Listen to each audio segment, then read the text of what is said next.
Hello, beautiful humans, and welcome to the Midlife Revolution. I'm your host, Megan Connor, and today I am joined by two incredibly wonderful human beings and revolutionaries in their own right, Samantha and Tanner. Welcome, Zelph on the shelf. Yay. Hi. Would you say we're your favorite midlifers? You definitely are. Definitely my favorite Thank you, midlifers. Megan. Revolutionizing the very concept of midlife. Exactly. That's a big part of it, in fact. I always tell people that, people think about midlife as a certain age, but I think of it as a stage in your life where you just sort of stop what you're doing and look around and say, wait a second, I've been on autopilot. Is this what I really want? Yeah, so good to have your midlife crisis as early as possible so you can reevaluate sooner. I love that. Exactly, exactly. So that's why I wanted to have you guys on, because I love your stories and your revolutions that you're creating. And I just want you guys to talk about yourselves for a little bit. Who wants to go first? I love talking about ourselves. Tanner, you go first. All right. We are two ex-Mormon content creators. We met in college at Brigham Young University, Idaho. We've been doing YouTube for about the better part of a decade, 8 years, and talking a lot about religion, philosophy, ethics, culture, and whatever Mindfulness, healing. random things come into our mind. That's a very level-headed description of what we do. Sometimes it's a bit chaotic. Sometimes it's just claymation. Yep. And it doesn't make sense. Yeah, a little comedy sprinkled in there too. Yeah. Claymation is some of my favorite, by the way. I love it. Real one. Well, have we got a podcast for you? We've had you on our show before, a great episode. Yeah, I was just talking to my partner today about that episode and just how wise you are, and like not on the superficial level that sometimes these conversations take place at, where it's like, oh yeah, saying the right therapy terms, but like a deeply embodied wisdom. You can tell that this is something that you care deeply about and are both like well studied and well experienced and just such a big heart. And so we're very happy to be on the show. Thank you so much. I will pay you later for that endorsement. That was wonderful. You know our rate. I always tell people I am not any kind of licensed professional of any kind. I don't know. I haven't studied mental health, but I am an expert in my own trauma. And so I hopefully can use that to help other people to heal from their trauma, their experiences as well. And we talked a lot about body shame when I was on your show. Mm-hmm. Oh, this is Silas, by the way. Oh, yeah. Hello, Speaking of Silas. midlife, this is Silas. He's in his 5th month and he's very wise. Thank you for joining us, Silas. I remember body shaming when you came on our YouTube channel. That was one of the conversations I wish we could have dug in a bit deeper, but obviously there was so much to talk about in one episode.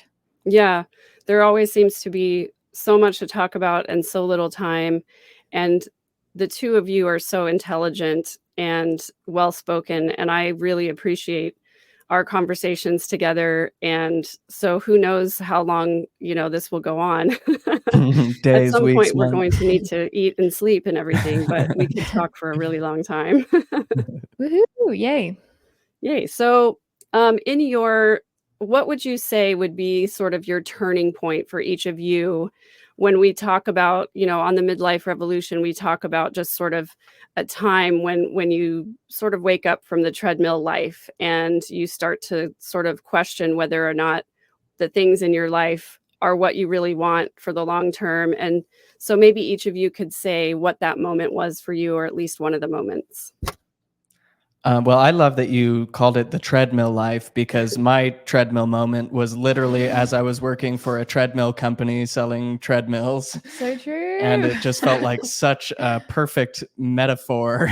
That's amazing. Like just being on this track to nowhere constantly, and and nothing against the people I worked with, or or treadmills.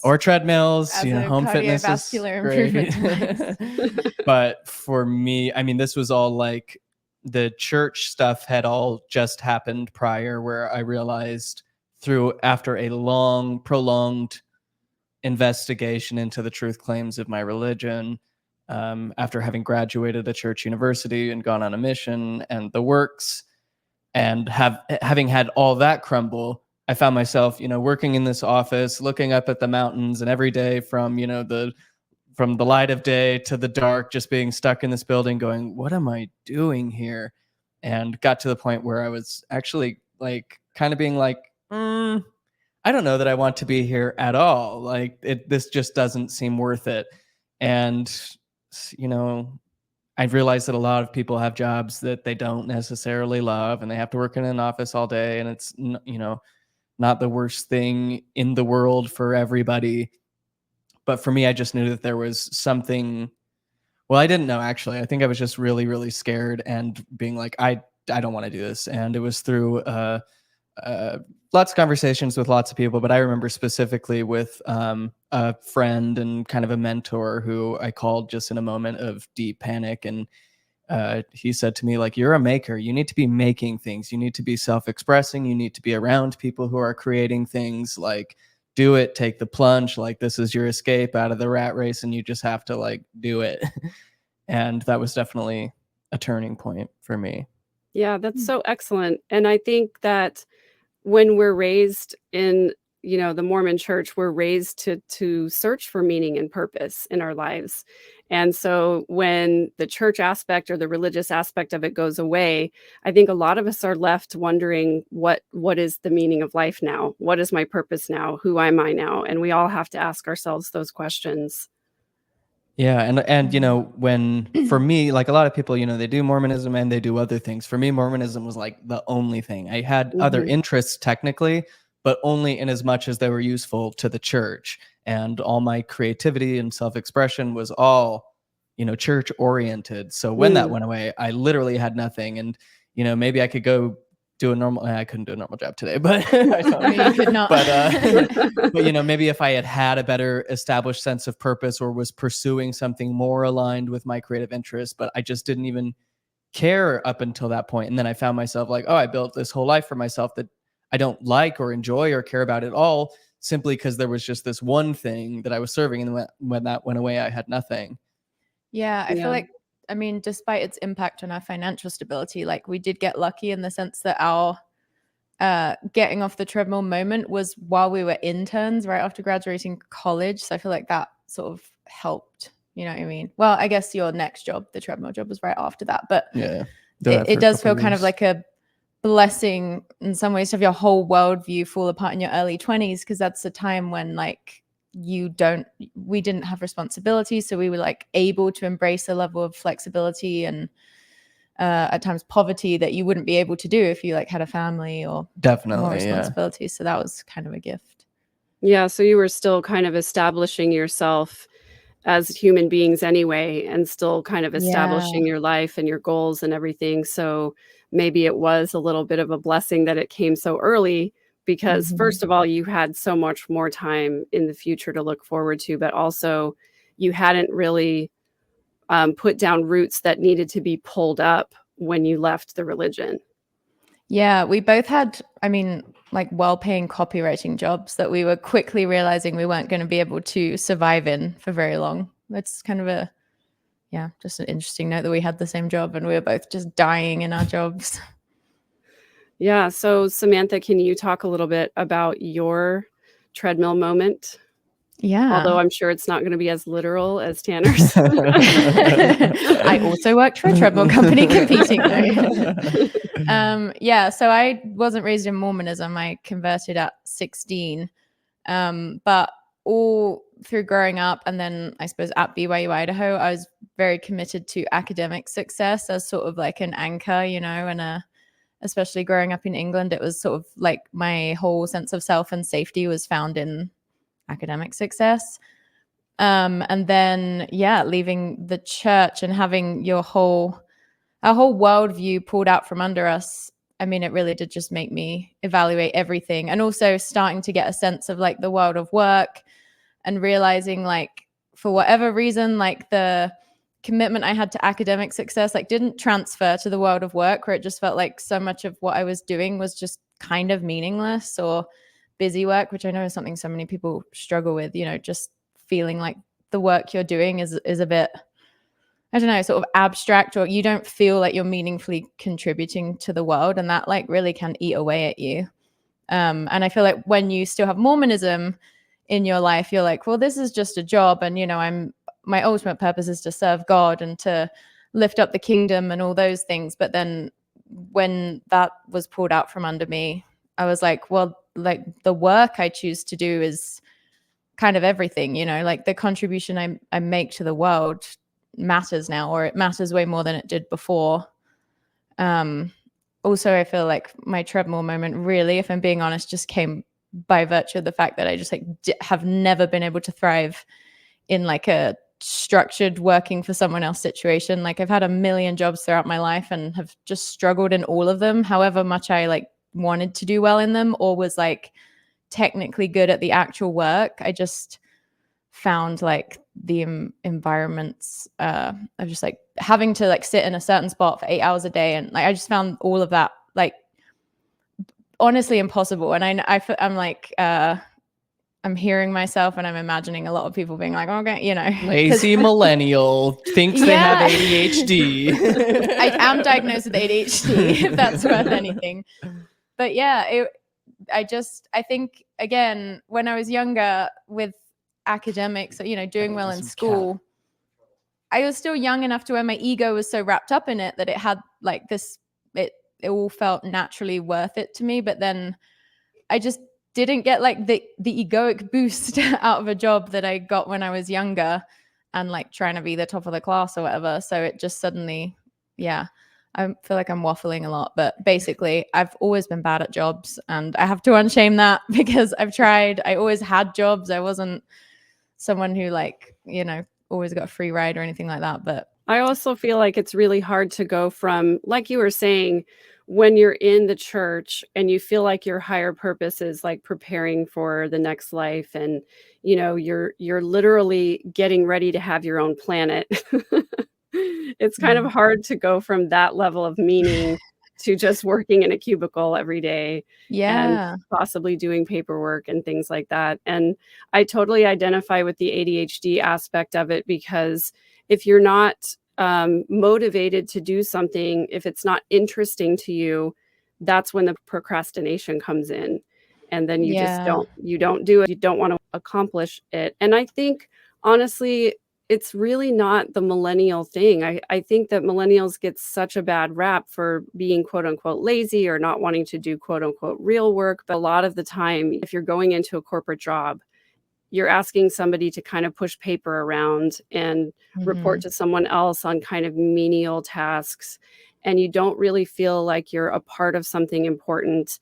And there used to be this sort of notion, like back in my grandparents' day, where if you went to college and you got a degree and then you got a good job, you were with the same company for your whole career.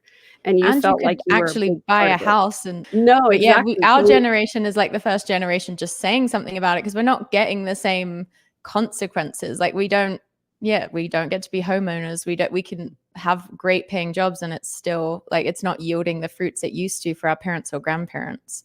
Exactly. Which definitely makes a difference. Also, we'd both be like at our like, professional writing jobs, like secretly writing about the church on the side, because it was like, I suppose in that sense, we weren't lazy. We just weren't passionate about corporate writing.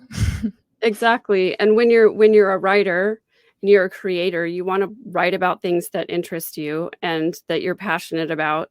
And so writing from an assignment someone else is giving you that doesn't have a lot of meaning for you, I can imagine must have been pretty mind numbing as well. Well, when you've just felt that loss of your whole worldview and your faith, it's like suddenly the stakes of life just feel so high. And when you're trying to figure out like your reason for being, or whether there even is a reason to continue being, which is something we both struggled with, it's very hard to put on the sort of corporate face they want you to put on and pretend like writing about treadmills is the thing you were put on God's earth to do, and it's your dream to be in this conference room at this moment. Hey, I could never take that seriously. They're like, oh, aren't we so excited for this upcoming thing? And I'm like, No. To be honest, not really. Like, I don't really care. I'm like, No, here for a Jillian job. Michaels. You guys pay me money. It's not like this is my heart's desire since I was a child. Yeah.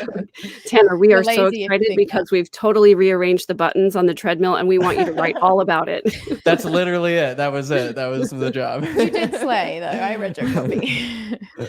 Yeah, one of the other things that I've been thinking about and talking a lot about also is that when you leave the church and you sort of let go of this idea of preparing for the afterlife, suddenly this life becomes a lot more meaningful. And I think a lot of us in the church sort of give less importance and meaning to the life that we're having right now because we're looking so forward to things being better in the afterlife. So I don't know if you felt this, but when I left the church and there was no longer this belief in an afterlife, for me, it changed my entire perspective on what I'm doing in this life right now. It made me want to do things that were even more meaningful in this life, like my career, doing something that was important or meaningful. So I sometimes get the hunch that the afterlife was invented for that purpose, to detach people from this life, to put less emphasis on it, to convince people to do things that they wouldn't otherwise do if they felt that this life was it.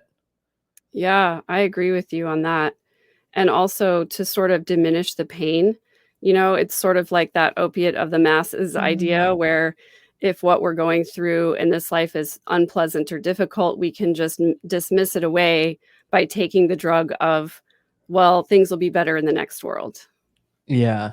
Which, I do understand the appeal of that, because this world is so full of suffering, and just like dealing with mortality is really hard. And so I understand the impulse to want to believe that there's more, that there's some kind of divine justice that will play out.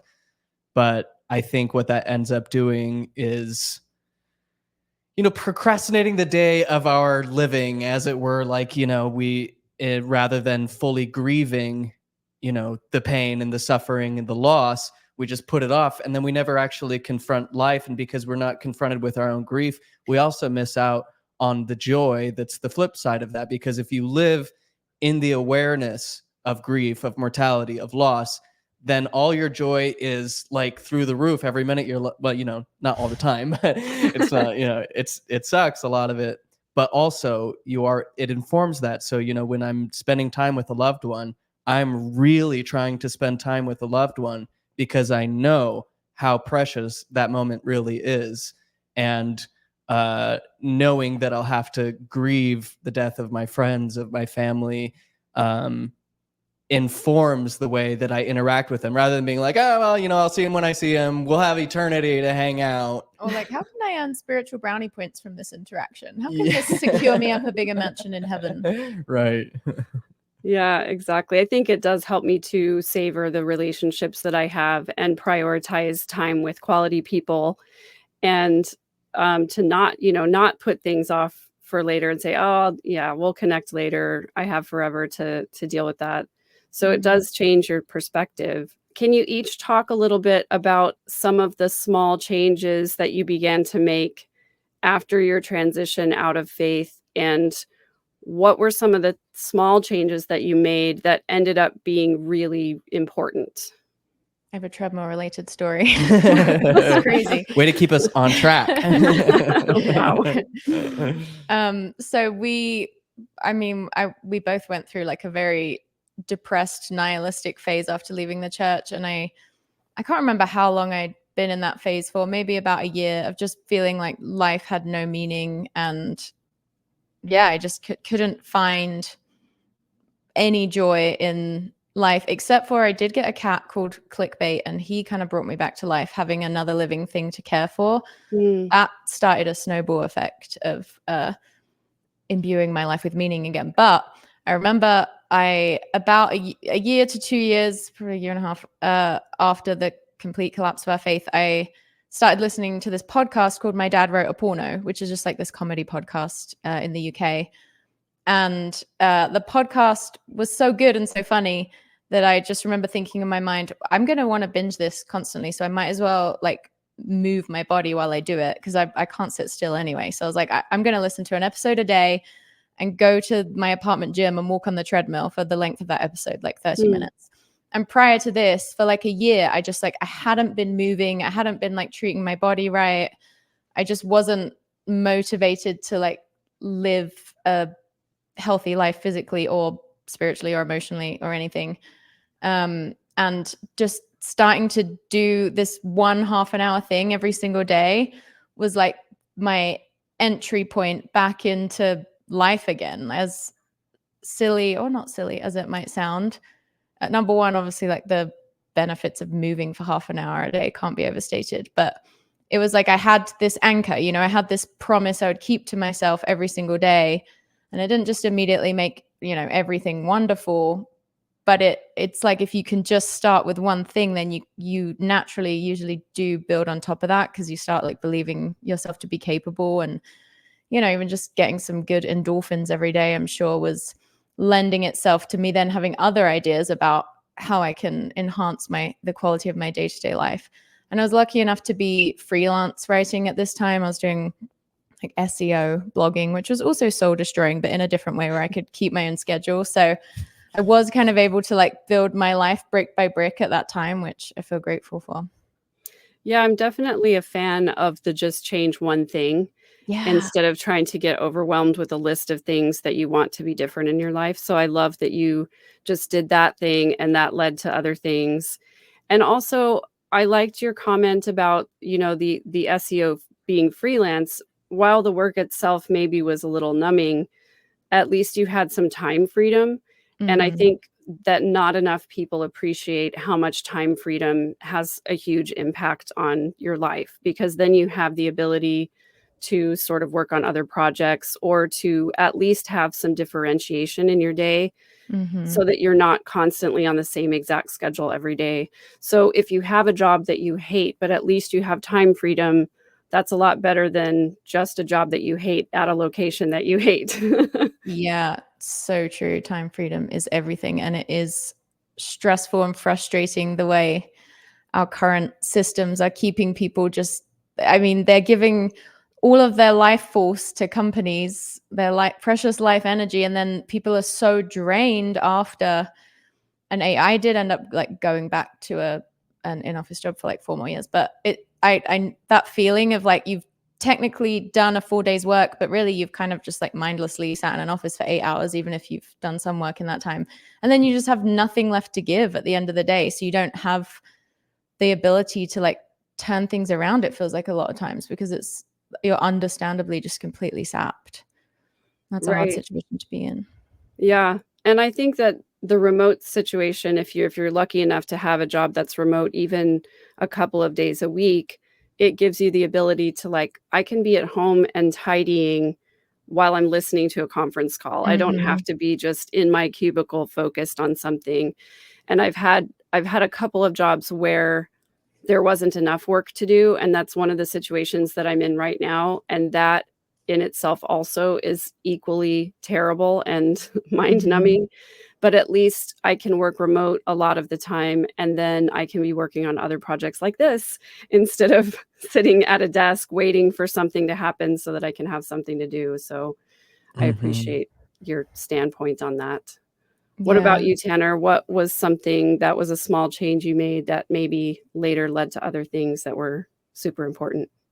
I probably similar to Samantha's. I'd say the like one of the biggest shifts of coming out of Mormonism and into the direction that my life has taken now is just becoming more in touch with my body.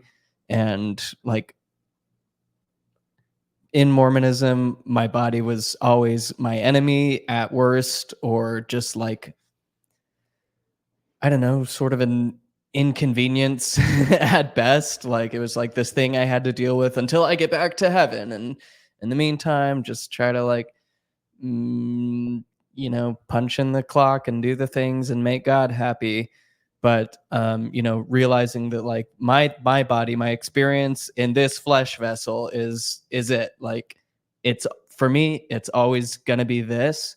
And the way that I feel about it, the way that I treat it is going to affect me for the rest of my life. So it's an ongoing journey of like really learning to love and listen to myself, to like understand my internal feelings and sensations, and to honor my needs and desires, and to create space to express those, and to seek out the things that are good for me, whether that's exercise, whether that's making sure I'm spending quality time in nature, whether that's eating properly, which I'm, still an ongoing thing, but better than it's been.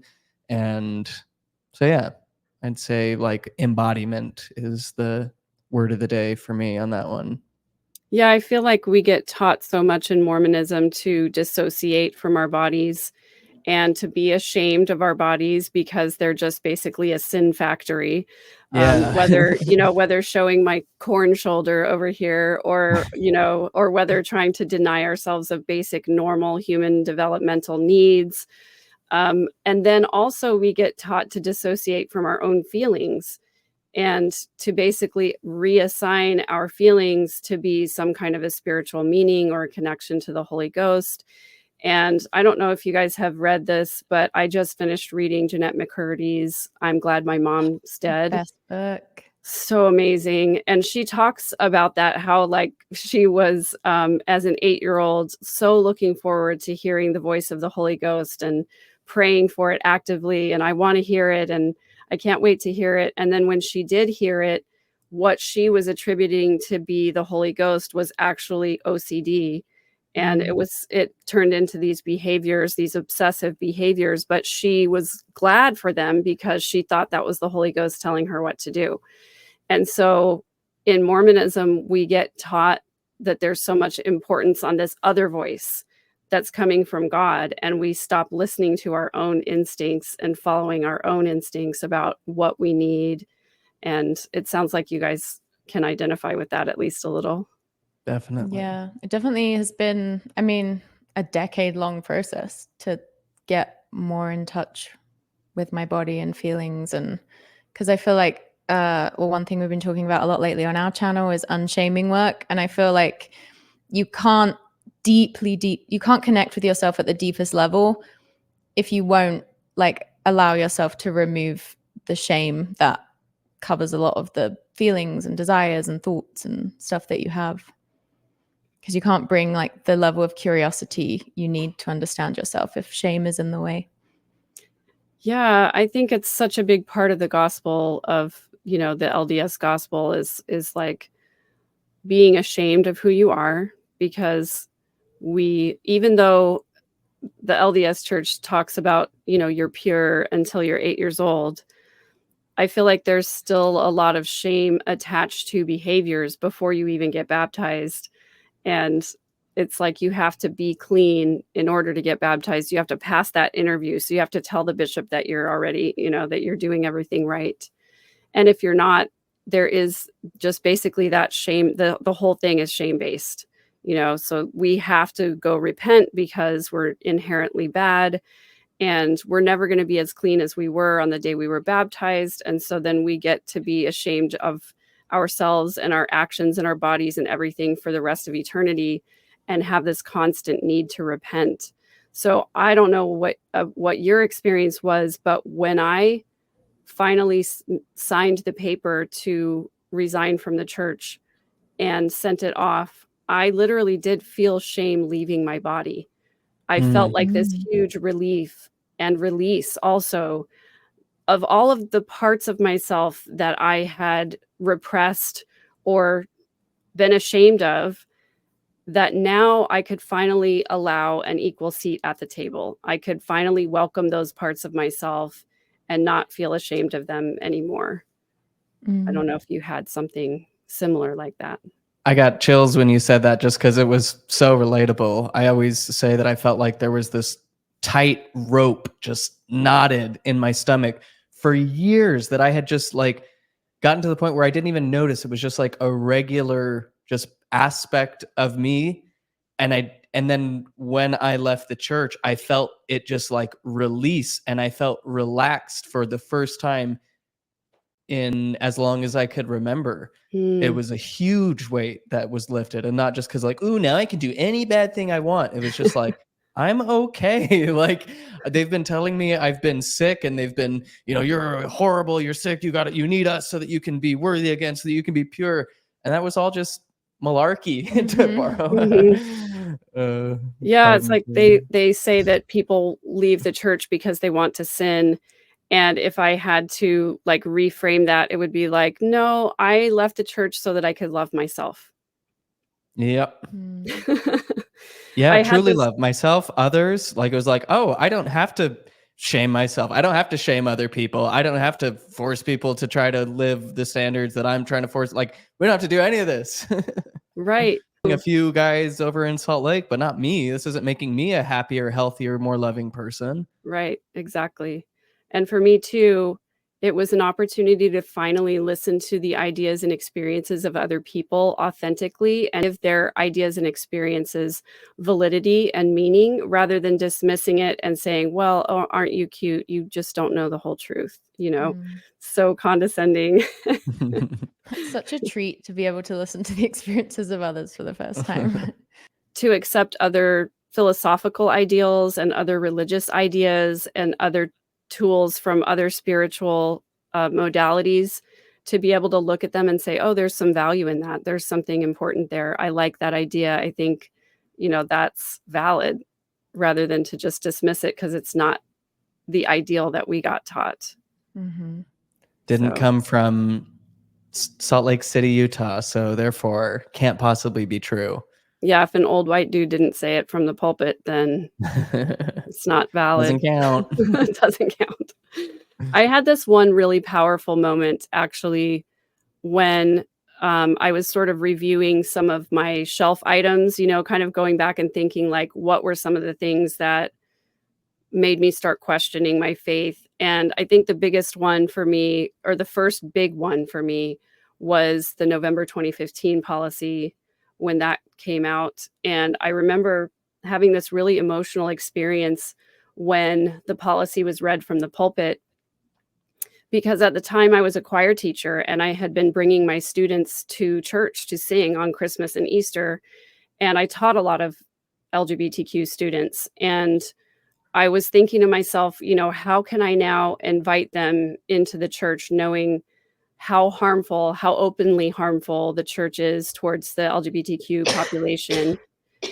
And I just kept thinking to myself, like, if I identify myself with this organization, my students are not dumb. They're going to look at that and they're going to say, okay, well, she's a part of this church that doesn't like us. So maybe she doesn't like us and we can't trust her either. That was one of my really big things. And when I was going back through it in therapy, sorry to be self-referential right now, but I'm just like having this Please be like this self-referential. mind block. I need to talk about it. When I was going through processing that in therapy, why I was feeling so terrible about that policy, it was because I had this vision when I was processing it. I had this vision of all my parts at the table. This is kind of how I envision myself, is like we all have a seat at this oval table. And when the 2015 policy was announced, it was like the bisexual part of me stood up and wanted to say something. But even at that time, I still could not admit that I was bisexual. Um, and she still didn't get to have a voice. She was just standing there waiting for me to acknowledge her, and I still couldn't. And so when I finally did leave the church and that shame left, it was like she was finally allowed to speak, and she had a lot to say. And Mm. she was finally able to, like, release all the emotions that she'd been repressing that whole time, and she finally felt like she had a voice and an equal seat at the table. And so for me, definitely leaving the church was about loving and accepting all those parts of myself and being able to let go of the shame that was placed upon me because I didn't fit into that Mormon box. Did you have that shame return at any later point? Like, it sounds like once you resigned there was a shedding, but have you had to, like, battle it popping back up and, like, driving the car again at times? Not really, because along with releasing the shame that I felt for all the parts of me that were not acceptable in Mormonism, I also released the importance of anyone else's opinion about who I am.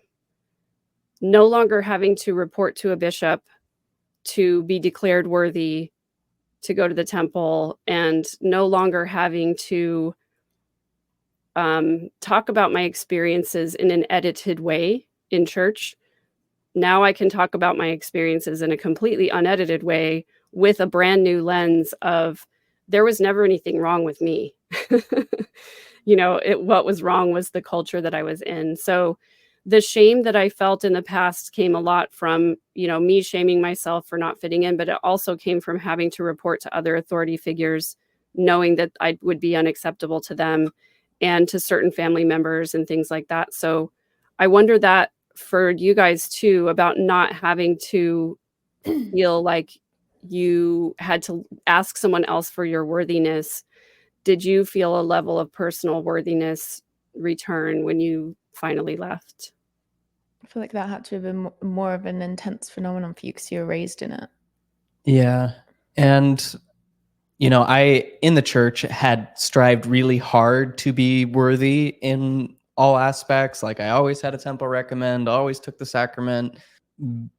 But even so, it was like, it was to stay out of trouble. And I was always hyper vigilant about everything I was doing and everything that I was watching and everything happening in my body, because at any moment I could be betrayed by myself and, be on the devil's path. And like I said, letting go of all of that was just this great release and easing back into just being. And I love that you brought up the November policy. That was the reason we had left the church, stopped attending the church, and we're speaking out about it. But it wasn't until that policy that I was like, I don't even want my name associated with this organization. Yeah. And a lot of the commentary that we see now against LGBTQ plus people, against trans people, they frame it as like the gender ideology movement that's taking in. And it's not really about gender. It's not really about orientation. It really is about shame, about Mhm. you are supposed to be this specific ideal thing that most people aren't, right? Like most men aren't the 6'5", fully jacked and, like massive chin and delts, like, Mewing every moment. mewing. Yeah, exactly. It's like most people just aren't that. But there's this idea that that's what you are supposed to be, and that you're supposed to go off to war and fight the terrorists, and you work in the factory and do all these old timey things that help the shame economy function. And everybody for generations has carried this shame that they're not living up to that thing, that they're supposed to be something else, that they're supposed to fall in line with these traditional, that is to say, they're not traditional at all, is what I'm saying, but these relatively recent and Western American white Anglo-Saxon Protestant ideas about gender and orientation and self-presentation and expression and all that. And it's just this thing that gets passed on from generation to generation, that you're supposed to be this thing and you're not, and you just have to live with the weight, the crushing weight of that at all times. And I personally think that that just has horrible ramifications, even in our bodies, like on a cellular level. It is not good for us to experience that and to carry that. And when we say, hey, I'm bisexual, hey, I'm trans, hey, I'm going to wear a dress, hey, I'm going to wear makeup, or, whatever it is, it's not about this ideology that seeped into the mind of the generation. It's really just saying, I refuse to be ashamed of who I am and what I'm doing based on some arbitrary measure that you inherited. Like, I release myself from the shame that you are putting onto me. I love how Alok, who's a trans poet and artist and commentator, talks about this, that it's this like wound that people aren't even allowed to express. When someone sees an AMAB person walking in a dress and they feel like, oh, I'm just so raged. Well, they're not mad at the dress. They're not mad at that person. They're mad because at some point in their life, somebody else cut them off from their joy and their ability to express outside of this very rigid, fabricated boundary of what's acceptable. And they're not even allowed to talk about it. It's this grief that can't even be expressed. And so this work that we're all doing, I think, is expressing that. Yeah, nothing triggers people more than when you defy the rules, the made up arbitrary rules that they think are fixed reality. It's Yeah. so triggering for people. Yeah, so Because excellent. they're Thank wounded. you. Mm. Thank you And for even speaking to people that. that do embody, for example, the gender ideals, even people that present in a way that is like they're living up to the ideals, they can still feel on some subconscious level, I think a lot of the time, how like fundamentally fragile that is as a thing to sort of like rest your worth and identity on. Yeah. Because you could one day be the 6'5" masculine man, and the next day you could become paraplegic in a car accident. Like everything is like so temporary in this world. And so to teach people that like adhering to these gender ideals is what's gonna like anchor them, it's just like a stupidly flawed premise, and like people can sense that, so then they constantly have to like go to bat for it. It's weird. It disconnects people from their power. It's supposed to do that, so that we feel, when we feel ashamed, we feel weak, we feel helpless, we feel like we have to turn to someone who's stronger and more powerful, who can just tell us what to do. I think that's why shame was invented, just like the afterlife. Yeah, and Yeah, to genuinely, silence us. Yeah, to disconnect us from ourselves, to make us an Mhm. enemy to ourselves, so that we're more Mhm. easily controllable. yeah. And then we're genuinely scared of freedom because like arbitrary rules give us an illusion, like the illusion of safety. And like we love having a blueprint, and it's scary to imagine that other people are defying the blueprint that you think is the blueprint, because then you're like, well, then I have no blueprint, so I have to attack them because I can't be without my blueprint. Right. Yeah, it's that definitely existential fear of freedom that we all have, where we would much rather be given, like you say, a blueprint, because it answers all of those questions and we don't have to think for ourselves. It's so much easier. But Tanner, you touched on something that I have been thinking a lot about lately too, which is this connection between shame and anger, where when people who have been in this repressed system that was handed to them don't feel safe to express themselves, when they see other people expressing themselves freely, it's like a mirror gets held up to them and they see those parts of themselves that they're ashamed of. And that shame creates this anger, and they have to direct the anger towards the person who's expressing themselves freely. And I feel like that's what happens to Mormons and ex-Mormons. I feel like that's what happens to, you know, um, people who haven't expressed their sexuality but have sort of put it into a box because it's more socially acceptable. I feel like that's happened to so many groups of people. And I was reading a really interesting story actually about a man who is in the boomer generation, and he had these desires to just express himself with the way that he dressed. And he was curious about dressing in women's clothing and things like that. But it was definitely not acceptable in his family. It wasn't acceptable in his religion. And so he sort of repressed all of those feelings. And then he talked about being an angry father and how he was just angry all the time and never really had a realization when his kids were younger that the anger was coming from that shame, and how many regrets he had about those kinds of things. And that really resonated with me. It's kind of close to home for me, admittedly, but I wonder how many people are vehemently opposed to the openness of LGBTQ people expressing themselves and Pride Month and all those kinds of things, because they themselves didn't ever have the opportunity to be that open about their expressions. Oh, I mean, look right now, here's a little microcosm of the fact that, a part of the Republican platform, whether officially or unofficially, is to end gay marriage and Mhm. to strip away the one rights of the LGBTQ plus community.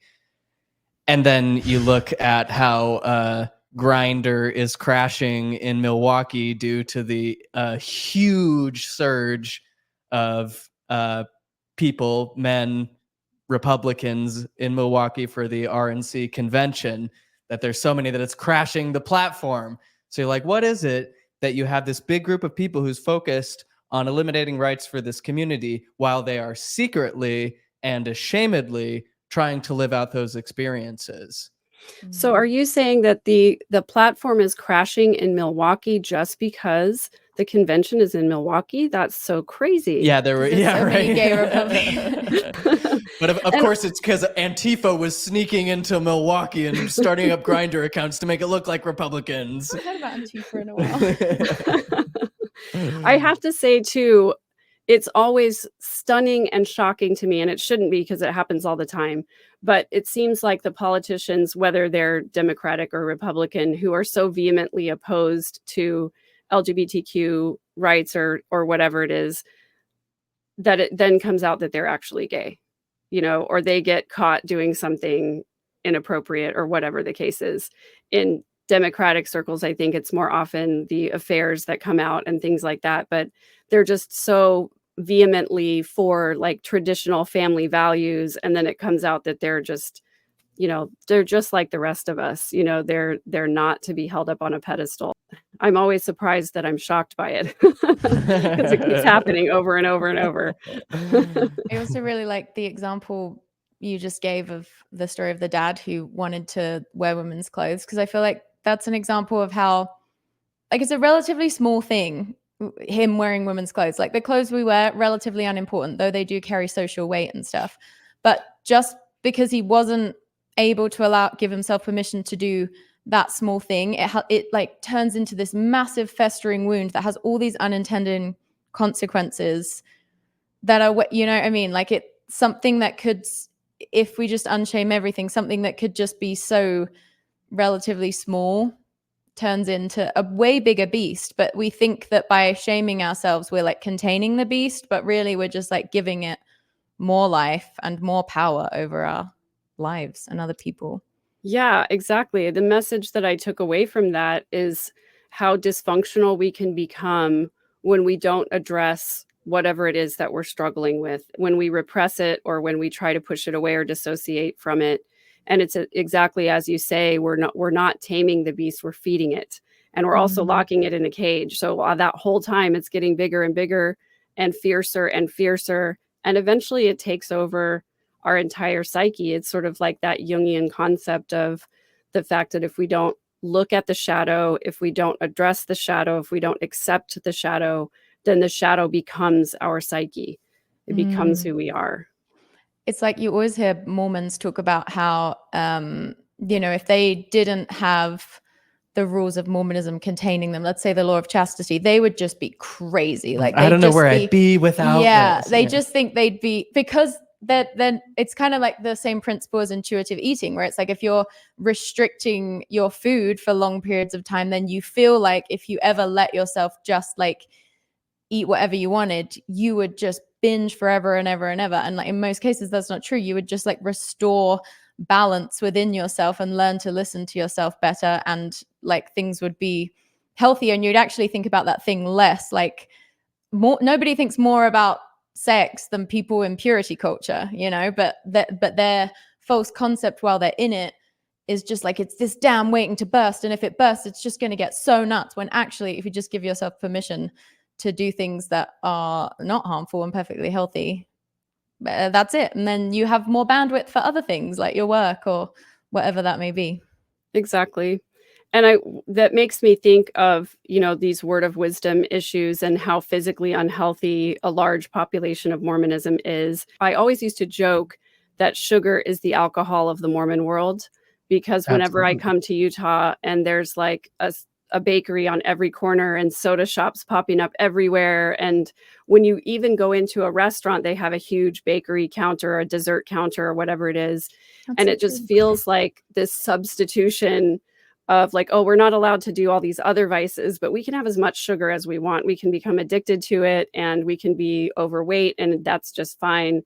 I always found that to be so troubling, because if you really did follow the word of wisdom with, eating meat sparingly and fruits only in their season, but nobody talks about that. I can't imagine somebody going into a bishop's interview for a temple recommend and saying, you know what, Bishop, I've been doing really well, but the other day I was in the grocery store and those tangerines were so good. I just couldn't, and they're not in season. I love how Mormons now will be like, no, God just like didn't mean that about the meat thing. That just wasn't real. And it's like, that's like a part of the word of wisdom that now there's good scientific health and like animal sentience data to support that that's actually a really smart guideline, like eat meat sparingly only when you absolutely must. But that just doesn't get any airtime because like they just don't like doing it. That one's too hard. So And they're like, how could he have known about the harmful causes of cigarettes? It's like, well, cigarettes have always made people cough and have lung issues. Like, it's not like not people rocket suddenly science. started doing that. And like, Yeah. people have always been like, doesn't seem to be helping the respiratory process. Tea and coffee, objectively great for lowering your all-cause mortality rate. Didn't know about that one. And not even to mention all the like temperance movement and anti-smoking movements that were popular at the time, and as also vegetarian movements and others. Like, none of these were original thoughts, and yet, as you said, there's such a disparity between what Mormons choose to enforce and what they choose to turn a blind eye toward, while still maintaining absolute religious supremacy in their minds. Yeah, it's just another testament to me that a lot of Mormonism is cultural and not literal, because if we did take the Mormon scriptures literally, life would be a lot different for Mormons. It always shocked me too as a gospel doctrine teacher whenever we would talk about the word of wisdom and people would bring up caffeine, and I'm like, no, it's perfectly okay for you to consume caffeine. But they assume that because tea and coffee are mentioned in the word of wisdom, that we shouldn't be consuming caffeine. And really, the spirit of the law is not to consume anything in unhealthy amounts. And that's when I always talked about sugar. And I was like, we just cherry pick the things that are convenient for us or more convenient for us or culturally acceptable, whether we're in Mormonism or any other system. It's like, if you have a set of rules that you're going to live by, the integrity is in adhering to those rules. And if you're not going to adhere to all of the rules, then don't pretend that you're better than someone else because you have rules and the other community doesn't have rules. And I think that goes back to what you were saying, Samantha, where so many people say, oh, if I didn't have Mormonism, I don't know where I would be. And it's this crazy implication that you need laws or rules or commandments to tell you not to harm people physically, or not to assault people, or not to have affairs, or whatever the case is. Like, if that morality doesn't already exist within you, Mormonism's not going to help you either. I also feel like someone in the comments is going to point out me drinking this aspartame laced fruit punch as we have this conversation about the word wisdom, but unshamed drinking aspartame laced fruit punch sometimes. You know what? Unshamed just doing whatever it is that you need to do to get yourself out of bed every day and be a productive member of the human family, and just unshame everything that we do, that we have to do in order to be who we are, because life is difficult. And all of us have things that we are working on, and hopefully all of us are trying to progress to a better version of ourselves. Although I do have to say, my comment section is one of the kindest places on the internet, so probably nobody's going to shame me for that. I feel like that's a good merging then, because I feel like ours is really nice as well. Yeah.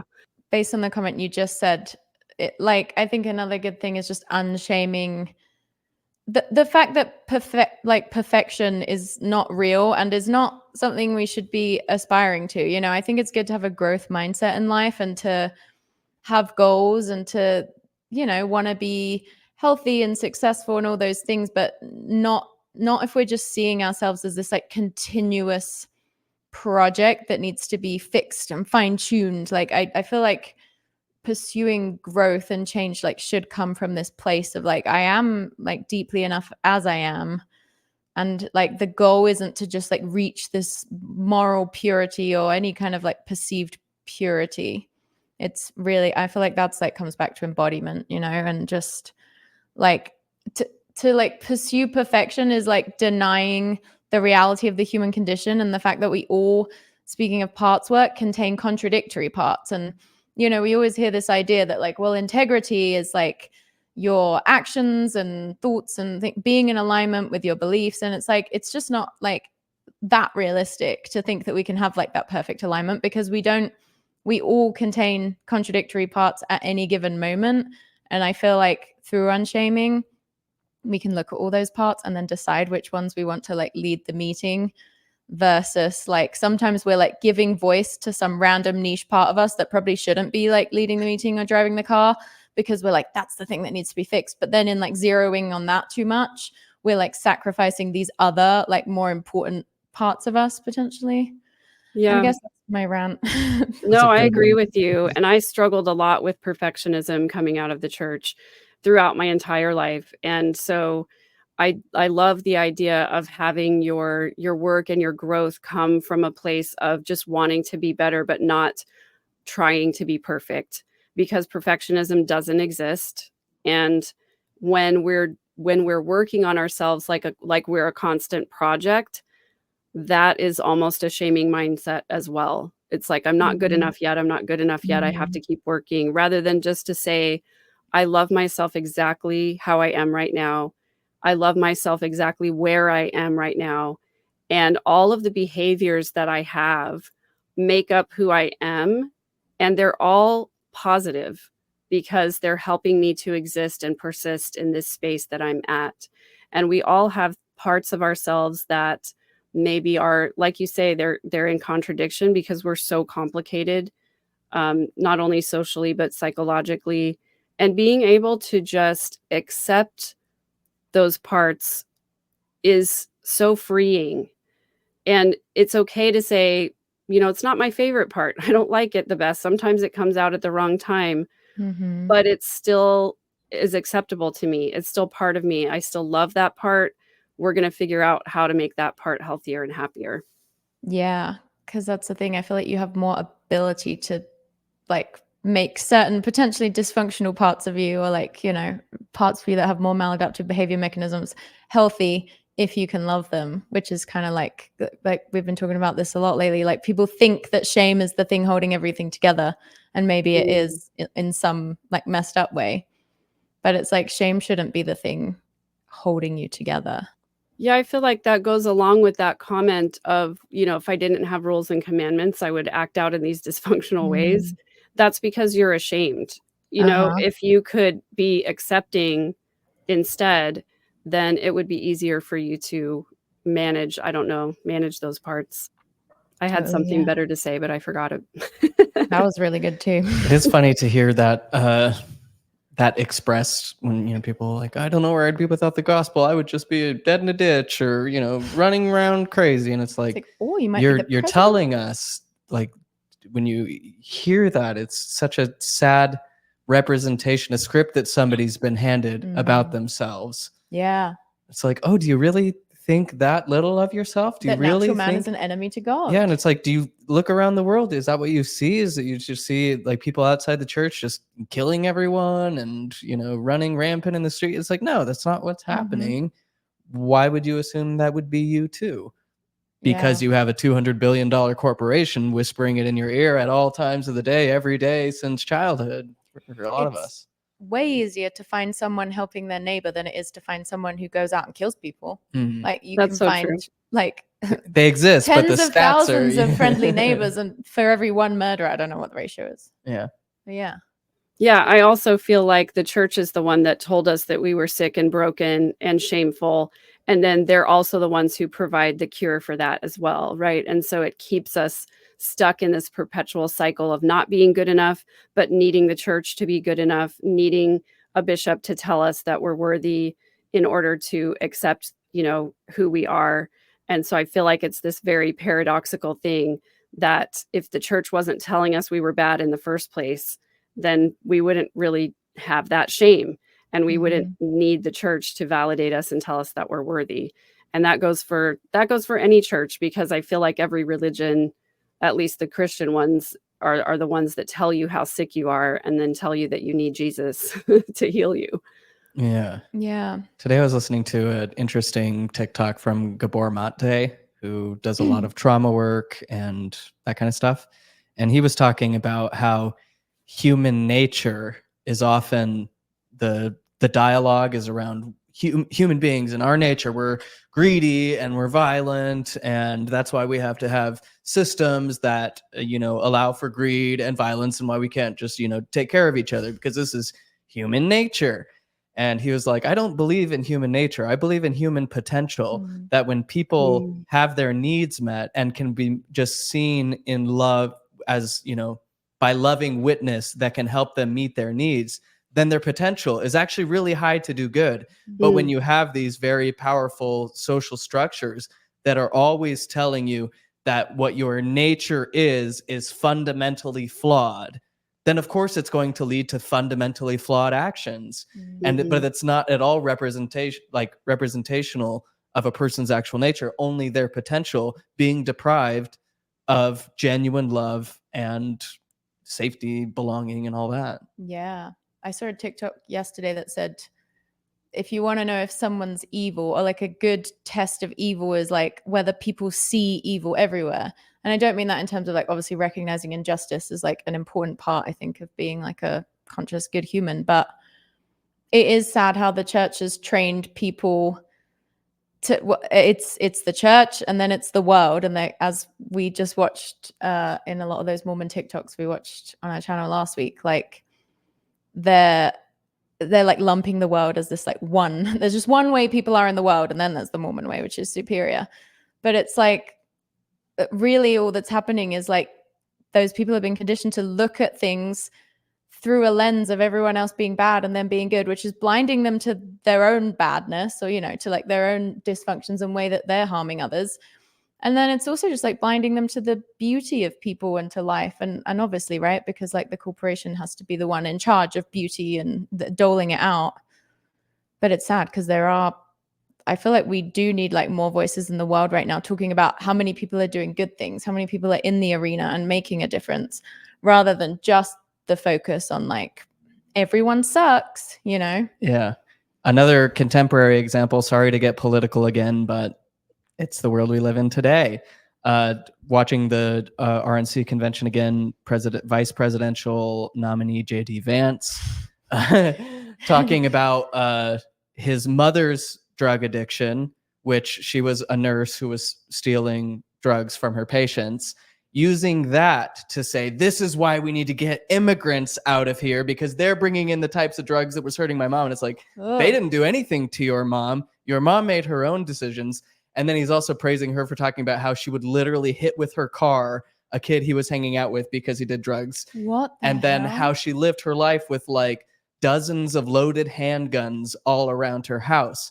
And I'm like, what kind of vision is this for human life, for modern society, that we have to shift the blame for our troubles? And I'm not saying that she's like a perfect agitator, that, you know, drug addiction is entirely her fault. Obviously, this is a systemic issue that's affecting a lot of people. But then to instantly recognize that shadow and project it outward to, this is the fault of immigrants, is like, you don't pass the Carl Jung's evil test. Like, I feel like that's like a stretch. I really feel that's grasping to Yes. try and go from drug addiction to immigrants. Right. And then to be like, and then she lived the American spirit by being absolutely so paranoid about the outside world that she kept loaded handguns around her house at all times. I'm like, that's not an inspiring view of a country. That's not like the world I want to live in, that I'm so scared of my neighbor that I have to have guns hidden all around my house just in case somebody could come knocking on my door. And he's just like, airing out this unhealed mother wound of his as if it's some inspiring story. Right. Giant Mountain Dew, baby, New York City. He really went there. It's basically telling us that he has some unhealed emotional trauma due to his upbringing from a drug addicted mother who was also paranoid. And I feel like he's telling us that he hasn't worked on it at all. I know, very comforting to hear that from a vice presidential candidate. I'm completely unconscious about my own trauma and how it's driving my entire worldview and everything I'm going to do for this country. Yeah, the thing that I find scary in the political world today, and this again is it's a nonpartisan issue. It's both, you know, both parties, all political ideologies. I feel like the people who want to be in power will make you afraid of something and then tell you who's to blame for it. And when they do that, it others, you know, everyone into this group where we can get tribalistic and we can say, oh, if I align with this side, then this fear that they created in me is going to be allayed because I'm not on the other side. And I feel like it's this very disingenuous sort of worldview where we need to be afraid of something in order to have an agenda. And it's like, we've got enough problems already that are actual problems that we need to look at through a healthy lens rather than trying to blame someone for it. How about we just come up Mhm. with some ideas of how to solve it or how to make it better? Yeah, I feel like even though holding certain, especially powerful people and systems accountable is important, I feel like blame generally as a thing in life is like never the core truth of any issue, because it's always like that blame is kind of like shame, where it's just like blocking curiosity at a certain point. Because it's like even if someone is perpetuating a harm, like let's ask why, like why are they acting out like that, like what's the root is always deeper than blame, if that makes sense. Like everyone's just Yeah. acting out their own conditioning. Blaming And other people sort of absolves us of having to be introspective about our own responsibility, Mm-hmm. taking responsibility for our own actions. And I think that is probably, I have to say, maybe even the number one problem of almost everything right now is people blaming other people rather than looking at themselves and healing their own wounds in an effort to just be a better human being rather than just going around saying it's, someone else's fault. It's not mine. Mm. yeah, and there is, I hear it a lot from, sorry to be so political, I'm not saying that like the Democrats are the ideal party or anything. It's just, as a former diehard conservative activist for Young Americans for Liberty and the college Republicans, and going through all that and becoming very disillusioned with it, and now watching the scene unfold as it has, it's just very present in my mind. But I hear a lot of people who are like, you're just acting like a victim, you need to get out of the victim complex, and it's not really that at all. It is a matter of holistically unshaming, both unshaming what has been handed me and also refusing to shame others, that realizing that people act the way that they do for reasons. Even bad people, or even people who have done bad things, didn't do that in a vacuum. It's everything that's happened in their life has contributed to them being the way they are. And me removing the shame from that allows me to see that like natural functioning, and then, exactly as you said, decide what I can do for myself to move through it. It's not being like, it's all my fault, I asked for these bad things to happen to me. It's not that at all. It's just being like, well, if I am going to heal and become, like, grow past this, what do I need to do? And in all like unshaming, I think that's what it allows us to do. It just allows us to take honest inventory of what's going on in our life and create plans for dealing with it, rather than just being in an endless cycle of pointing fingers and spreading the shame around. Mm. Yeah, I feel like that's so true. And I feel like we make so little progress when all we're trying to do is absolve our guilty feelings by blaming someone else. And I really resonated with what you said about people who do bad things don't do it in a vacuum. They are part of a system, they're part of a society, they're part of a group, they're also part of a family. They're, all of these different things contribute to the wrongdoing. And I feel like it's that lack of introspection that leads people to act out in dysfunctional ways. If we don't take care of the things that are on our side of the street, if we don't accept responsibility for our actions, then we end up acting out in dysfunctionality because we're trying to heal a wound. We're trying to heal a wound in a dysfunctional way rather than trying to get our needs met holistically and authentically.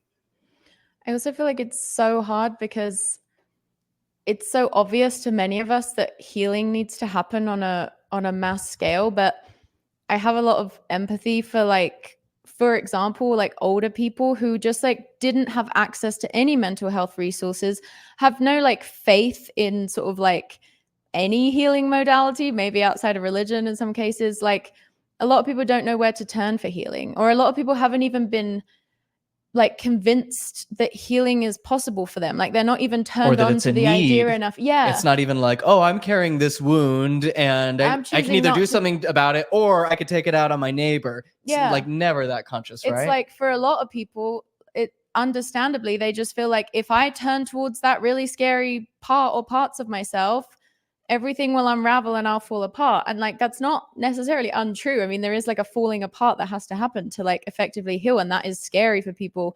So it's a tough one because I feel like you see a lot of people these days being like, you know, we refer to certain people as toxic, and we're like, they refuse to do their healing work or to look at themselves. And it's like, people genuinely like aren't educated on how to be effectively introspective. Like, studies show that we all like think we're really self-aware, and like overwhelmingly we're not. And like it's just like a whole like new language I feel like we all have to learn as a society, and we're just like starting to learn it.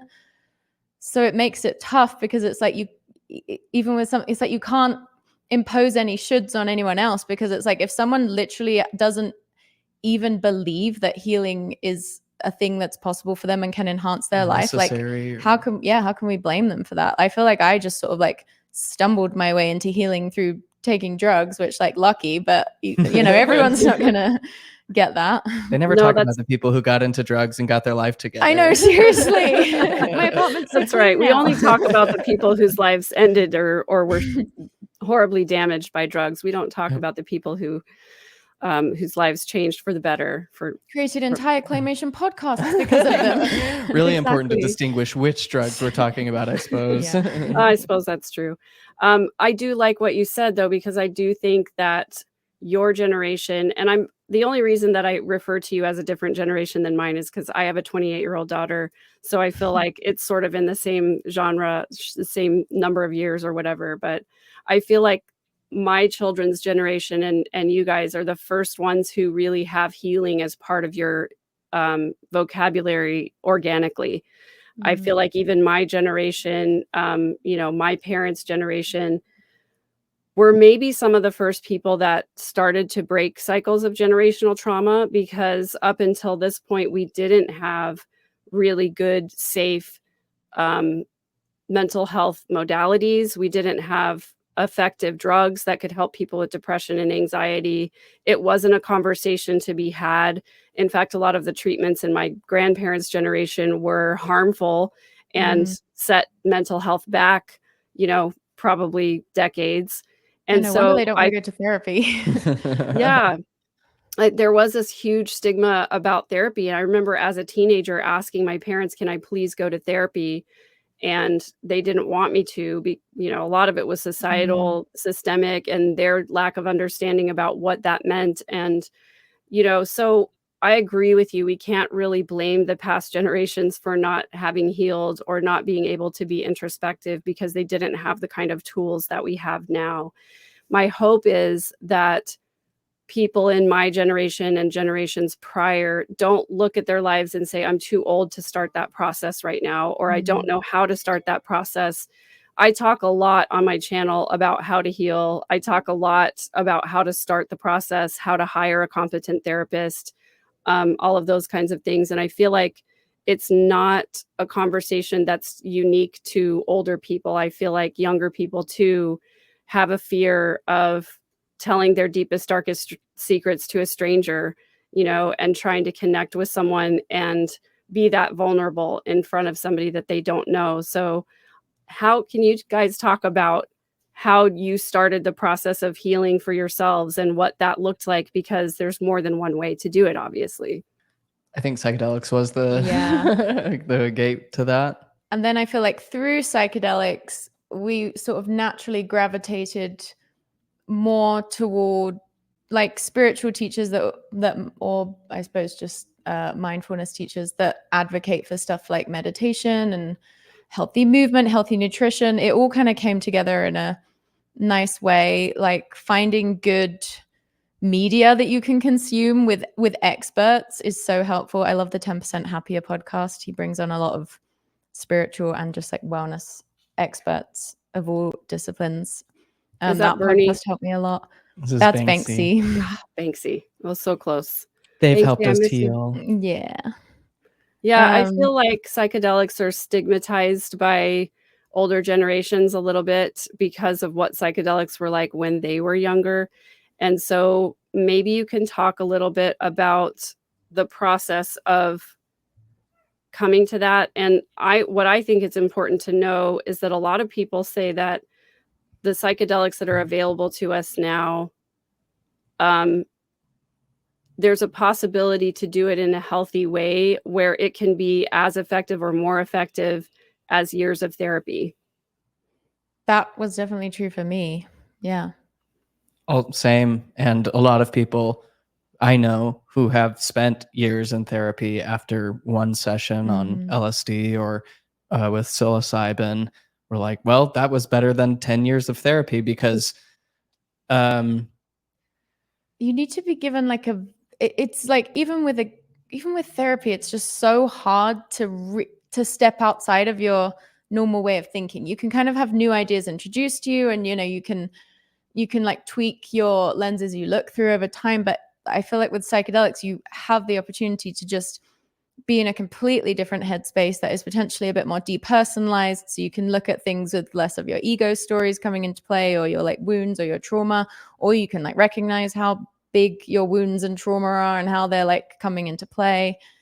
It's just it's not like it doesn't have to be either or, like psychedelics or therapy. I think they're both fantastic tools and can be used in tandem, but it can be so much more effective than therapy, because when else do we really get the opportunity to almost have like a period of respite from like inhabiting our own minds, even though you are still in your own mind. yeah. And I Yeah. think there are systems informed therapies more and more so all the time, which is great. But I feel like sometimes the therapy process can feel so individual, and it's like my trauma, my issues, the things Mm. I'm doing, and how I'm functioning in this world without any insight into, is the world I'm in helping me at all? Is it creating any of my issues? How are I didn't just fall out of the coconut tree. I exist in the context of everything that's come before. And I think psychedelics were really big in that, of realizing like, oh, I'm not just this island existing in a vacuum, that I am like a sequence of DNA that's existed for millions and millions and millions of years and traces back to the original protozoa that climbed out of the sludge, and each experience of each being in that genetic chain has implications for the way that I am. The society that I've grown up in, that's given me my language, that's given me my constructs for the world, informs what's happening in my body and in my brain in the way that I'm acting. Um, it goes on and to the things that I'm eating, the way that I'm moving in the world, the jobs that I am working, all of these things, I'm connected to everything. And it so I can't change, everything in the world. I can't go back and edit my DNA. I can't change the systems of Western empire for the last, thousands of years or whatever. But understanding all of that has given me more grace for myself and more appreciation for the things that this genetic chain has been through, and honoring the incarnation that I currently find myself in. Not Yeah, not so that I believe in reincarnation in maybe the normal colloquial sense, but yeah. So it sounds like you're saying that it helped you have a better perspective, and for you, Samantha, saying that it helps you to have thoughts without judging them or analyzing them from your current state of mind. And the way that I had it described to me, taking psychedelics in a healthy way, is that kind of if you've got this ski mountain and you've been kind of skiing down the slopes the same way and you're carving these paths and you've got moguls, and then Mm. taking psychedelics is like having it snow and being able to find a different path down the mountain. So, like, Yeah. yes. you're still you, but you just think Mhm. about things in a different way, and it gives you the ability to get out of those ruts that you've kind of been in. Yeah, and also teaches you the importance of being able to surrender. Like we kind of move through life convinced that we can sort of control everything, and especially in Mormonism, you're trying to almost like control your like what's going to happen to you for eternity in every single decision you ever make. There is just like that obsessive focus on control, and obviously like controlling your body and your appetites and your thoughts and your beliefs and all that. Other people's behaviors. Yeah. And with psychedelics, it's like a chance to just like get outside of all of your own stuff and just realize how many perspectives can exist, and like how connected we all are to everybody else. And I feel like coming out of Mormonism, a lot of people understandably are like quite risk averse, or still have that like they want to be able to control everything really tightly to feel safe, which I totally get. And like psychedelics can maybe feel scary because they're not necessarily like predictable. I mean, there are things you can obviously like learn about with them, but they are like an experience in learning to surrender a lot of the time, which I think is their utility. But then it's like forcing you to be willing to put aside the masks you've worn for safety your whole life, or like the rules arbitrary rules potentially that you've like upheld to try and feel safe, and like all those sort of like false ways that you've tried to keep yourself safe can kind of fall away. And I think like just having an experience where you can see that, which is like very hard to do, I feel like, outside of having a substance literally alter your perspective. Neurochemistry, yeah. Yeah, that can Yeah. be like so valuable. I love And the the ski route control. metaphor because you literally are creating new neural pathways Yeah. in a way that just, like you said, seems very difficult to do Mhm. outside of that. It's like literally a chemical intervention to create better neural pathways. And, there's other ways to, rewire things like EMDR, where you're going back to the initial traumas. And I think psychedelics is a version of that where you realize like, oh, I've adopted these like pillars of my identity based on little interactions that I had as a kid that maybe didn't even like, maybe the person who said a comment to me, they didn't even mean it in the way that I took it. They never would have said like, you need to be this way, but because of the way they said and the way that I was just a kid interpreting that was like, When your oh, brain was forming new I'm bad. pathways. Yeah, exactly. I'm bad at this, therefore I won't do bad at that. I got positive reinforcement for this thing, so I'm going to keep doing this. And then it becomes these like pillars of our identity and character that we end up like defending to our own death and to our own detriment when they didn't need to be there at all. And it's really, really hard to step out of it. It's hard, almost impossible to see it because, your mind is like a flashlight and you can point and see it, but you can like never point it back at yourself and see the flashlight itself through the light of the flashlight unless you have some kind of method like psychedelics or EMDR. I keep adding an extra M in there, but yeah, I'm definitely a fan. Obviously, exercise caution and do your homework, and if possible, do it in a clinical setting where someone who's trained in it can be there to assist. But I mean, like, we talked about the older generation and maybe some of the stigma that came out about psychedelics back in the day. I've been reflecting on that because, as weird politics and all that and shame. I had a conversation with my partner's dad recently, and he mentioned that his generation was the first that didn't get drafted. And I guess it like really hit me like how recent that was, like that people were like, okay, you're 20 years old, you got to go across the world and kill people on the other side of the world for the interests of, these mega corporations.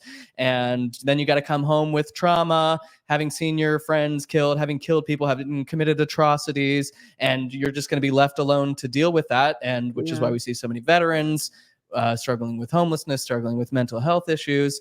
And psychedelics were definitely like a huge part of the public opposition to Vietnam, which was the first public opposition of a war in the United States history on such a massive scale. Women have been protesting wars all along, but on the scale that the Vietnam War was protested was the first time, and largely due to psychedelics and people realizing like, oh, I'm not an American. I'm a human being. Like, first and foremost, the idea of America is something that's been given me. And what I should do about my Americanness is a whole different conversation, even. Right. But at my core, I am a human being interacting in a natural world from whence I came with other human beings who are just as a part and just as belonging to this world and network of beings as I am. And it doesn't make sense for me to go across the world to commit violence against those people. And so we do have to be very appreciative of how far we've come in such a short time. The role that psychedelics have played, I go back and forth on how appropriate the backlash has been, because there was definitely like a strong faction trying to squash out seeing psychedelics as a healing modality and being like, oh, we can't have this. This is not good for our investments and our Yeah. interests and our ideology. But also realizing that there was maybe too much of a libertine approach. I don't know. Definitely. But now it was I mean, they were peddling misinformation about psychedelics, and yeah, and maybe, you know, safety was definitely not a primary concern. And but now we're I think we're very fortunate to be in an age where there's a lot more scientific data to back up the usage, that there's more opportunities for clinical settings for people to receive psychedelic treatment. I'm really, really optimistic about the role that psychedelics will continue playing in personal and collective healing. And as far, I think did we start talking about grief? Was that the We started impetus talking there? about shame and grief and anger and all of those things. Yeah. Well, I'd say with psychedelics, you know, for the uninitiated, they kind of have this idea of like, oh, it's this escapist thing where you go and you ha ha ha at all the pink elephants dancing around in the room. And, you know, there is like a funness to them. Like there's something delightful and joyful of like that new fallen snow where you're seeing the world kind of like as a child would see it with fresh eyes, where it's Yeah. brand new. I've come out of trips like having to relearn who I am, what it means, like having a body as being a human, being an AMAP person, having a name, having roommates, and being like all of it being like brand new for the first time. And it is like, you know, that is just a perspective that you don't get every day, and it does radically shift the way that the way that I saw the world, the way that I interact with the world. But on the other side, psychedelics help me identify these deeply, deeply embedded wounds, these like they felt like shrapnel pieces that were just buried in me since childhood, Mm. since teenagehood, since young adulthood, that I didn't even know were like festering. And psychedelics help me identify and remove those things. And with that came a lot of grief and Mm. a lot of tears, a lot of screaming and moaning and crying and weeping, because I was addressing something that I had never even known existed in me. Stuff from my own life, cultural grief, mourning, again, realizing like, oh, I'm not just a person existing in a vacuum. I am an animal living in an environment that sustains me. And that environment is being destroyed at rates never before seen in the history of humankind. So there is a deep mourning that I have to experience as part of this like waking up process. And so, you know, it isn't all just love and light and ha ha ha. It like turned on, opened the valve for me to really, really grieve and to integrate grieving as a regular part of my human existence.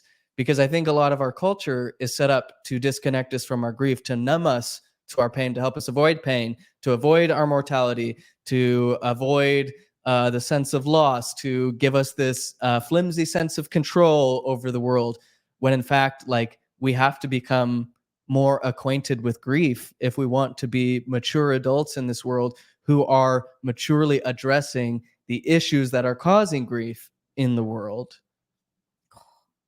Thank you so much. I think we could just cut it off there.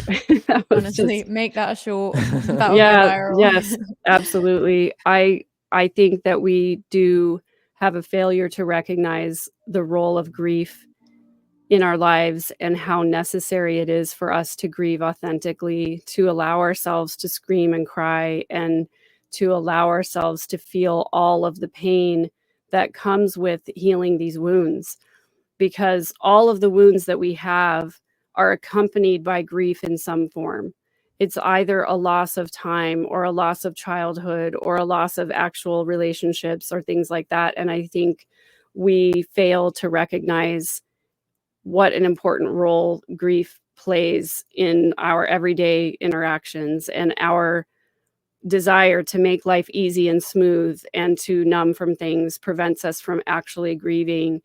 And even if we get right down to it, our funeral ceremonies postpone grieving because we focus so much on the afterlife and seeing that person again, we fail to ask ourselves the question, what if we don't ever see that person again? How would we grieve differently if that were the case?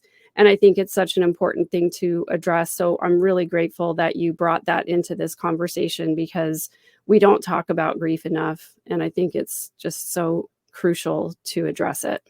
Oh, for sure. And I think a huge part of the revolution going on, which is just a total reassessment of our individual and collective goals and purpose and functioning, is developing networks and relationships of people who are acquainted with grief, who can witness us in grief and share the grief together. Even grieving itself, we inherit so much shame about, that you should just be tough and swallow it, and be a man, don't cry, don't show them what you're feeling, be tough. All of that is so toxic. Yeah. And so many of us aren't even allowed to express that, let alone express that to ourselves, let alone to another person. And Yeah. so I think a huge part is going to be learning to grieve together. Mm. And that's something both of us have been able to experience in different ways since leaving the church, which was such a superficial sense of community and grief, the surface level. Oh, we all belong to the same club, we wear the same uniform, therefore we're all together, and maybe we can cry a little bit on fast and testimony meeting, not about our personal issues, because we can only Right. speak the script and say the things Right. are true, but Right. we get little releases of that grief valve. But actually stepping into a conscious space where we're holding our grief together and witnessing each other in our grief and expressing grief fully is so healing. It's hard to grieve alone. It's not just easier, but like empowering. And I can't even, I struggle to find the words to say what it is. It's almost like there is a dimension of human existence that we access, like almost like a psychic level of power that we access in sharing grief, that we're totally cut off of in our normal, white bread American life. And so learning how to grieve together, to intentionally create spaces where we can hold our grief and then act from that empowered grief and embodied grief is going to be genuinely revolutionary. Yeah, I agree so much with that, and that's one of the things I'm trying to do with this community on YouTube, is to create a place where we can share our struggles together, where we can grieve together, where we can support each other in these revolutions that are exciting but also painful, and making these changes that are scary, and confronting the things that we feel that are scary, and confronting the dysfunctional relationships that we have, and having the courage to step into a space of being alone rather than accepting bad treatment from other people. All of these things, we need to do them together. And thank you so much for saying that, because I think sometimes we believe that our mental health is only our responsibility, and that we should fix all of our issues before we talk to other people or interact in spaces. But you're so spot on when you say that we need to do it collectively. I agree with that so much. Samantha, I'm going to give you the last word. Oh God, what am I going to use it on? Give me a word, first of all, anyway. please plug all the things that you guys are doing, and let us know what's happening on your channel right now. Yeah, so I mean, if you're interested in psychedelics, we just tried gas station mushrooms, and that's one of our new videos on our channel. You can find us everywhere at Zelph on the Shelf. We're also on Patreon. We're about to go read an episode of Tennis Shoes Among the Nephites. That's something we do on our Patreon. Anything else we need to mention in terms of orders of business? I think that's it. Yeah, Got our personal we're Instagrams around. you can follow us on. I had to delete all my socials yesterday just to get out of the fray for a minute, but I will be back eventually, I'm sure, like a dog to its vomit. I feel that too. Well, I feel like we never have enough time to discuss all the things, so we will have to get together again. Yeah. Yes, Yeah, please. come We back love on our talking channel, to you please. anytime you want to come Oh, I on. will. Yeah. Yeah, like the level at which you talk about healing is like so soothing to my soul personally. Thanks. Well, thanks so much for being here, you guys. This is going to be wonderful. Yeah. Can't wait to talk to Thank you you so much for again. having Thank us. you. I love what you're doing with this channel. It's Thanks. exciting. Yeah, love to everyone watching. Happy healing. Thanks for being here, everyone.